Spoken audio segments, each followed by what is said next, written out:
ప్రాజెక్ట్కి అప్పచెప్పితే అంత తొందరగా మనం ప్రాజెక్ట్ పూర్తి చేసుకోగలమనేది తెలియజేస్తున్నాం.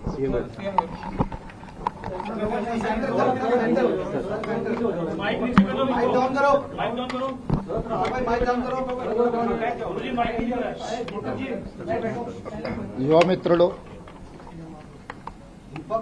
కేంద్ర మంత్రివర్యులు రామ్మోహన్ నాయుడు గారిని ఈరోజు తెలంగాణ రాష్ట్ర ప్రభుత్వం తరఫున వరంగల్ ఎయిర్పోర్ట్ మరియు ఆదిలాబాద్ ఎయిర్పోర్ట్కు సంబంధించి వారు చేపడుతున్న కార్యాచరణ, తెలంగాణ రాష్ట్ర ప్రభుత్వం నుంచి అందించాల్సిన సహకారం, వీటన్నిటికీ సంబంధించి ఈరోజు వారిని కలిసి అధికారులు అదేవిధంగా మంత్రి గారితో చర్చించడం జరిగింది. ప్రధానంగా ఎర్రంనాయుడు గారికి అదేవిధంగా రామ్మోహన్ నాయుడు గారికి నాకున్న పరిచయము, తెలంగాణ ప్రజల పట్ల వారికి ఉన్న అభిమానము ఈరోజు ఈ విమానాశ్రయాల నిర్మాణానికి ఉపయోగపడుతున్నాయి. ప్రధానంగా రాష్ట్ర ప్రభుత్వాలు ముందుకు వచ్చినా మంత్రులు ప్రాధాన్యత క్రమంలో తీసుకోకపోతే పనులు ఆలస్యం జరగడానికి అవకాశం ఉంటుంది. కానీ రామ్మోహన్ నాయుడు గారు ఎప్పుడు అడిగినా అధికారులందరినీ పిలిపించి స్పష్టమైన ఆదేశాలు అధికారులకు ఇచ్చి ఈ ఆదిలాబాద్ అండ్ వరంగల్ ఎయిర్పోర్ట్ల నిర్మాణానికి అవసరమైన సంపూర్ణ సహకారాన్ని వారు అందిస్తున్నారు. మనస్ఫూర్తిగా వారికి నా అభినందనలు తెలియజేస్తున్నారు. ముఖ్యంగా భారత ప్రధానమంత్రి నరేంద్ర మోడీ గారు వికసిత్ భారత్ 2047 దేశానికి స్వతంత్రం వచ్చి 100 సంవత్సరాల ఉత్సవాలు జరుపుకునే సమయానికి $30 ట్రిలియన్ ఎకానమీగా ఈ దేశాన్ని అభివృద్ధి పదం వైపు నడిపించాలని వారు ఒక టార్గెట్ పెట్టుకొని పనిచేస్తున్నారు. అందులో తెలంగాణ రాష్ట్రం తరఫున కూడా మేము భాగస్వాములమై 2047కి తెలంగాణ రాష్ట్రము $3 ట్రిలియన్ ఎకానమీగా ఎదగాలని కోరుకుంటున్నాం. ఈరోజు దేశ జనాభాలో 2.5% ఉన్న తెలంగాణ దేశ ఆర్థిక వ్యవస్థలో 5% జీడీపీని ఈరోజు కంట్రిబ్యూట్ చేస్తుంది. ఈ 5% జీడీపీని 10%కి పెంచుకోవాలనే విధంగా ఈరోజు మేము ప్రణాళికలు రచించుకున్నాం. 2034 లోపల $1 ట్రిలియన్ ఎకానమీ, 2047 సమయానికి $3 ట్రిలియన్ ఎకానమీకి తెలంగాణ రాష్ట్రం ఎదగాలని భవిష్యత్ ప్రణాళికలను రచించుకున్నది. అక్కడికి మేము చేరుకోవాలంటే ప్రపంచ దేశాలలో జరుగుతున్న వేగవంతమైన అభివృద్ధికి విమానాశ్రయాలు అత్యంత కీలక భూమిక పోషించబోతున్నాయి.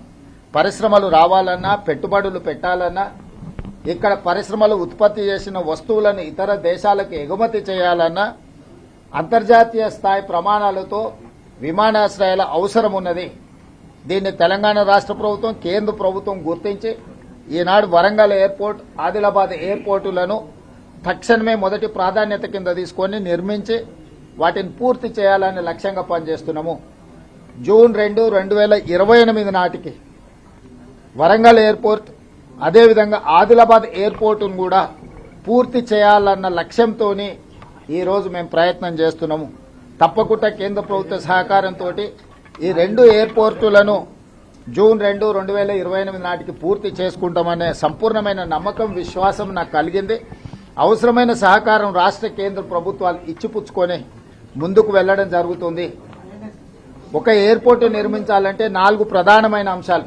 మొదటిది భూసేకరణ, 2 అనుమతులు, 3 నిర్మాణము, 4వది ఎయిర్పోర్టును ప్రారంభించుకోవడం. ఈ 4 కీలకమైన అంశాల పట్ల ఒక స్పష్టమైన కార్యాచరణ తీసుకొని ముందుకు వెళ్తున్నాము. స్థానిక సంస్కృతి, కాకతీయ డైనాసిటీకి ప్రపంచంలోనే ఒక గొప్ప గుర్తింపు ఉన్నది. కాకతీయ కళాఖండాల గురించి కూడా ప్రపంచంలో గుర్తింపు ఉన్నది. ఈరోజు వరంగల్లో నిర్మిస్తున్న ఎయిర్పోర్ట్కి ఆ కాకతీయ కళాఖండాల రూపురేఖలతో పాటు అంతర్జాతీయ ప్రమాణాలతోనే ఆ ఎయిర్పోర్టును నిర్మించాలి, పూర్తి చేయాలని టార్గెట్గా పనిచేస్తున్నాం. ఖచ్చితంగా కేంద్ర ప్రభుత్వ సహకారంతో, మరీ ముఖ్యంగా ఏవియేషన్ మినిస్టర్ రామ్మోహన్ నాయుడు గారి సంపూర్ణ సహకారంతో వీటిని పూర్తి చేస్తామని తెలంగాణ రాష్ట్ర ప్రభుత్వం భావిస్తున్నది. ఖచ్చితంగా ఈ 2 ఎయిర్పోర్ట్లను అభివృద్ధి చేయడం ద్వారా దేశ ఆర్థిక వ్యవస్థను బలోపేతం చేసి తెలంగాణ యువతకు ఉద్యోగ ఉపాధి అవకాశాలు కల్పించడానికి మా ప్రభుత్వం చేస్తుంది. దానికి మనస్ఫూర్తిగా సహకరిస్తున్న కేంద్ర ప్రభుత్వానికి నేను ధన్యవాదాలు తెలియజేస్తున్నాను. కేంద్రంతో సమైక్య స్ఫూర్తితో కార్డియల్ రిలేషన్ చేయడం వల్ల రాష్ట్రానికి అభివృద్ధి జరుగుతుందని చెప్పారు. నిన్న కేరళ ముఖ్యమంత్రి సతీశన్ కూడా ఆ రకమైనటువంటి చేశారు. సో ఆ రకంగా కార్డియల్ రిలేషన్స్ తో పోవడం వల్ల కేంద్ర ప్రభుత్వం నుంచి అవసరమైనటువంటి సహాయ సహకారాలు తెలంగాణకి అందుతున్నాయా? వీలైనంత మేరకు అందుతా ఉన్నాయి. కొన్ని దగ్గరలో సమస్యలు వచ్చినప్పుడు వచ్చి చర్చించుకుంటున్నాం. మీకు తెలుసు, మెట్రో రైలుకు సంబంధించి కానీ లేకపోతే రీజనల్ రింగ్ రోడ్ విషయాలు కానీ పదే మేము ప్రయత్నం చేస్తున్నాం. వీలైనంత వరకు ఎక్కడైనా సమాచార లోపం ఉన్నా, ఎక్కడైనా ఆలస్యం జరిగినా అది చర్చల ద్వారానే పరిష్కారం అవుతుంది. అందుకే పదే నేను ఢిల్లీకి వచ్చి కేంద్ర మంత్రులను కలిసి వారి సమయం తీసుకొని, ఎందుకంటే వాళ్ళ పరిధిలో దేశం మొత్తం ఉంటుంది. రామ్మోహన్ నాయుడు గారు ఉన్నారంటే వారికి వరంగల్, ఆదిలాబాద్ కాదు, ఈ దేశంలో పదుల సంఖ్యలో ఎయిర్పోర్ట్ల నిర్మాణం చేయాలి, దానికి సంబంధించిన సమస్యలను పరిష్కరించాలంటే ఎవరు వచ్చి తనని కలుస్తారో, ఎవరు సమస్యలు తన దృష్టికి తీసుకొస్తారో వాటిని వేగంగా పరిష్కరించే అవకాశం ఉంటుంది. అదేవిధంగా కేంద్ర ప్రభుత్వానికి కూడా స్థానికంగా భూసేకరణ విషయంలో కానీ, నిర్మాణం జరిగేటప్పుడు స్థానిక సహకారం ఇవన్నీ కూడా అవసరం ఉంటుంది. ఇవన్నీ చర్చించుకుంటేనే పరిష్కారం అవుతాయి. కొంతమంది గిట్టనోళ్ళు, కొంతమంది సరిపోనోళ్ళు పదే ముఖ్యమంత్రి గారు ఢిల్లీ ప్రయాణం చేస్తున్నారు, ఇన్నిసార్లు వెళ్ళిరు, అన్నిసార్లు వెళ్ళిరు అని లెక్కలు చెప్తున్నారు. ఏది వచ్చినా ప్రజల కోసమే పనిచేస్తున్నాం. నిన్నటికి నిన్న మేము తెలంగాణ రాష్ట్రంలో ఉండే అన్ని పార్టీల ఎంపీలను పిలిచి మేము పవర్ పాయింట్ ప్రజెంటేషన్ ఇచ్చినాం.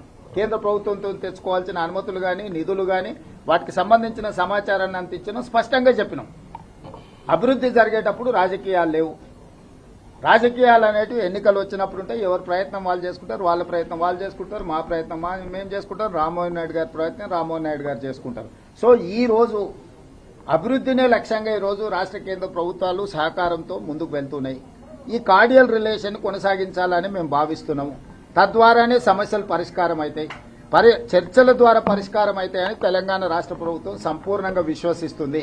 అందుకే పదే కేంద్ర ప్రభుత్వాన్ని సంప్రదిస్తున్నాం, సమాచారాన్ని అందిస్తున్నాం, సమాచారం వాళ్ళ నుంచి తీసుకుంటున్నాం. సో భవిష్యత్తులో కూడా ఈ కార్డియల్ రిలేషన్ కొనసాగుతుంది. సీఎం గారు మనోహర్ లాల్ ఖట్టర్తో ఏమైనా సమావేశం ఉంటుందా మెట్రోకి సంబంధించి? ఇంకా స్పష్టత రాలేదు. ఈ రోజైతే నితిన్ గడ్కరీ గారిని రీజనల్ రింగ్ రోడ్ ఇతర హైవేస్ మీద కలిసాము, రామ్మోహన్ నాయుడు గారిని విమాన కనెక్టివిటీ మీద కలిసాము. మిగతా మంత్రుల సమయం అడిగినాం. వాళ్ళ సమయం ఉందా లేదా అంటే, నేను వాళ్ళ అపాయింట్మెంట్ తీసుకున్నాక రాలేదు, వచ్చినాక అపాయింట్మెంట్ అడుగుతున్నా కొంతమందిని. సో వాళ్ళ ముందస్తు కార్యాచరణ ఉంటే కొన్నిసార్లు ఇవ్వచ్చు, ఇవ్వకపోవచ్చు. ఏదేమైనా పార్లమెంట్ సమావేశాల సందర్భంగా మళ్లీ ఢిల్లీకి వస్తే ఒక 3-4 రోజులు ఇక్కడ ఉండి అందరినీ కలుస్తాం. ఎవరెవరితో సహకారం తీసుకోవాలనో తప్పకుండా తీసుకుంటాం. మీడియా మిత్రులకు నా సూచన ఒక్కటే, అనవసరమైన రాజకీయ వివాదాస్పదమైన అంశాలను ప్రస్తావించకండి. ఇది అభివృద్ధి చేసుకోవాల్సిన సందర్భం. అందరూ కలిసికట్టుగా కలిసి పనిచేసుకోవాలా, ఒకరికొకరు సహకరించుకోవాలా. అనవసరమైన విమర్శలకు దారితీస్తే పని పాడవుతుంది. పనిని పాడు చేసే పని రాజకీయ నాయకులైనా, ప్రజాప్రతినిధులైనా, పాత్రికేయ సోదరులైనా చేయొద్దని నేను విజ్ఞప్తి చేస్తున్నాను. Thank you.